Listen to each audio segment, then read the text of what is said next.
Para sa mga nais na makiramay, may hanggang mamayang hating gabi na lamang mamaya ang lamay ng tinaguriang sports icon ng Agusan del Sur na si Rene Clerc Bobet Baterbonia sa Talacogon. Patuloy naman ang lokal na pamahalaan sa pag-alalay sa naulilang pamilya ni Rene Baterbonia. Si Alexis Cabardo ng PTV Agusan del Sur sa sentro ng balita. Ngayong araw Martes, Hunyo 23, ang huling araw ng burol ng tinaguriang sports icon ng Agusan del Sur na si Rene Clerc Bobet Baterbonia dito sa gymnasium sa bayan ng Talacogon, Agusan del Sur. Bukas ng umaga, nakatakdang ihatid sa kanyang huling hantungan ang labi ng pumanaw na basketballista. Dahil pagod na ang pamilya, ang LGU Talacogon na ang nangangasiwa sa mga aktibidad ng gaganaping libing. Sa inilabas na schedule hanggang mamayang hating gabi na lang bukas para sa publiko ang lamay. Pagkatapos nito ay isasarado na ang gym para magkaroon ng pribadong panahon ang pamilya at kaanak na makasama nila si Bobet. Alas 7 ng umaga naman bukas, gaganapin ang misa sa loob ng gym bago ihatid sa Talacogon Memorial Park sa Barangay Labnig.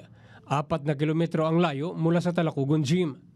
Sa ngayon ay nakakordon habang ginagawa ang nitso. Dahil ayon sa LGU, napuno ito ng mga tao nitong mga nakaraang araw dahilan para maantala ang konstruksyon. Samantala, kahapon ay isang coordination meeting ang ginanap sa pangunguna ng LGU para mailatag ang plano para sa gaganaping libing bukas.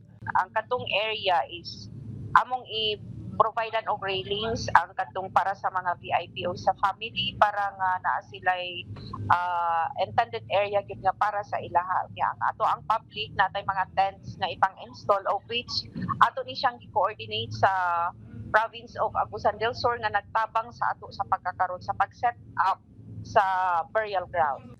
At dahil sa inaasahang dagsa ng mga maglalast vigil at bibisita ngayong huling araw ng burol, mas pinaigting pa ng pulisya ang seguridad at crowd control para din na maulit ang nangyari nung nakaraan na umalis sa pila ang mga tao at nag-uunahan na makapasok sa gym.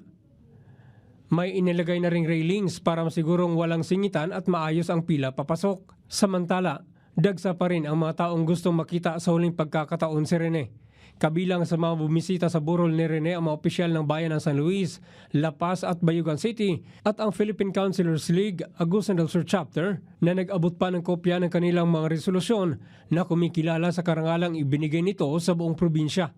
Hanggang ngayon, marami pa ang nagpa-schedule na makabisita sa huling araw ng lamay. Mala sa ato ang monitoring, daghan pagihapon ang kapabuking ng mga local government units, mga city government nga gusto mo anhi diri nga mga officials. Ang public po, ubay-ubay gihapon ang naglinya gikan karon.